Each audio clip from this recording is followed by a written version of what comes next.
ৰঙিয়া হচং মধুকুচি কোচ কমিটিৰ উদ্যোগত ৮৭তম মাঘী সভা মহোৎসৱৰ সফল সমাপ্তি। শুকুৰবাৰে ৰঙিয়া হচং মধুকুচি গোপাল মন্দিৰ প্ৰাংগণত অনুষ্ঠিত হোৱা ৮৭তম মাঘী সভা মহোৎসৱ উপলক্ষে ভাগৱত শোভাযাত্ৰা উদ্বোধন কৰে অসমীয়া প্ৰতিদিনৰ ৰঙিয়াৰ জ্যেষ্ঠ সাংবাদিক নয়নজ্যোতি তালুকদাৰে। ৮৭তম মাঘী সভা মহোৎসৱৰ কাৰ্যসূচী অনুসৰি পুৱা ৮ বজাত পৰিৱেশ নিকাকৰণ, ৮:৩০ বজাত চিলাৰায় এম ই স্কুলৰ প্ৰধান শিক্ষক কীৰ্তিৰাম ৰাজবংশীৰ দ্বাৰা মাঘী সভাৰ মুখ্য দুৱাৰ উন্মোচন, মাঘী সভাৰ পতাকা উত্তোলন কৰে কোচ কমিটিৰ সভাপতি তপন চন্দ্ৰ দাসে আৰু ৮৭তম মাঘী সভা উপলক্ষে জ্যেষ্ঠ ব্যক্তিৰ জৰিয়তে ৮৬খন পতাকা উত্তোলন, তাৰ পাছত স্মৃতি তৰ্পণ, বৃক্ষৰোপণ। পুৱা ১০ বজাত ভাগৱত শোভাযাত্ৰা উদ্বোধন কৰে জ্যেষ্ঠ সাংবাদিক নয়নজ্যোতি তালুকদাৰে। আনহাতে সন্ধিয়া ৫ বজাত আৰিয়া প্ৰজ্বলন। মুখ্য আৰিয়া প্ৰজ্বলক হিচাপে উপস্থিত থাকে কলাজল হাইস্কুলৰ সহকাৰী শিক্ষক হিতেশ দাস। সন্ধিয়া ৭ বজাত শৰাই বিতৰণৰ পিছতেই মহিলা পাঠিকাদ্বয় ৰুণুমী নাথ আৰু গীতামণি নাথে নাগাৰা নাম পৰিৱেশন কৰে। নাগাৰা নাম উদ্বোধন কৰে গুৱাহাটীৰ গোপাল বড়ো হাইস্কুলৰ সহ শিক্ষয়িত্ৰী দীপালী দাস চৌধুৰীয়ে। কোচ কমিটি হচং মধুকুচি কোচ কমিটিৰ উদ্যোগত আজিৰে পৰা মাঘী সভা অনুষ্ঠিত হৈছে আৰু মাঘী সভাৰ লগতে কাইলৈ চিলাৰায় দিৱস ৫৭৪তম চিলাৰায় দিৱস ইয়াত অনুষ্ঠিত হ'ব।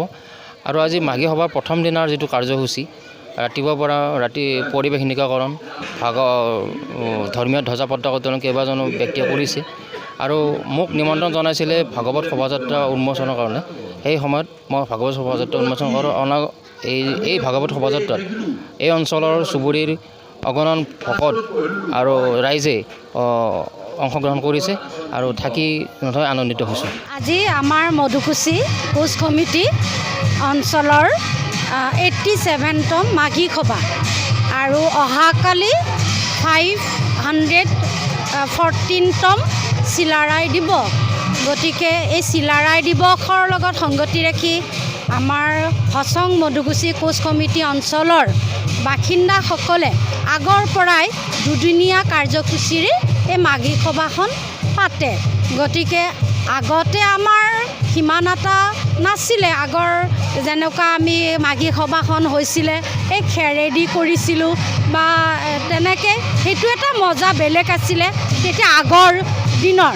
কিন্তু এতিয়া যেতিয়া নৱপ্ৰজন্ম আহি গ'ল, আমাৰ নৱপ্ৰজন্ম শিক্ষিত হ'ল, গতিকে হোৱা কাৰণে এই মাঘী সভাখন আগতকৈ বহুত উন্নত হ'ল আৰু আগলৈও যাতে আৰু উন্নত হয় তাৰ কাৰণে মই নৱপ্ৰজন্মক বহুত অনুৰোধ জনাম আৰু উৎসাহো দিম।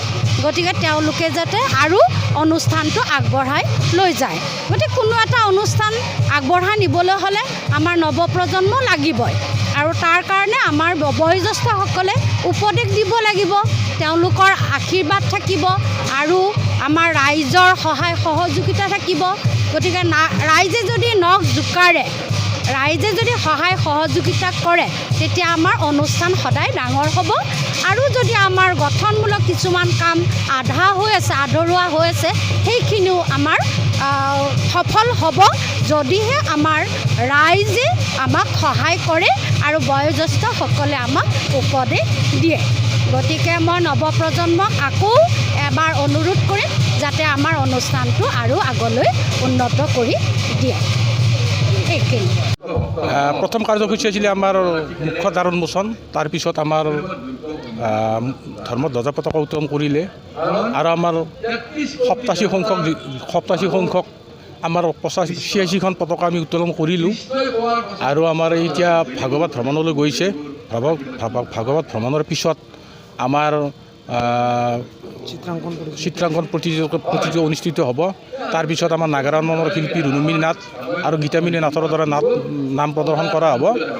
আৰু সন্ধিয়া আমি আৰিয়া প্ৰদান কৰিব বিচাৰিছোঁ। ৰঙিয়াৰ পৰা হেমেন কলিতাৰ ৰিপৰ্ট, ডেমক্ৰেটিক আছাম।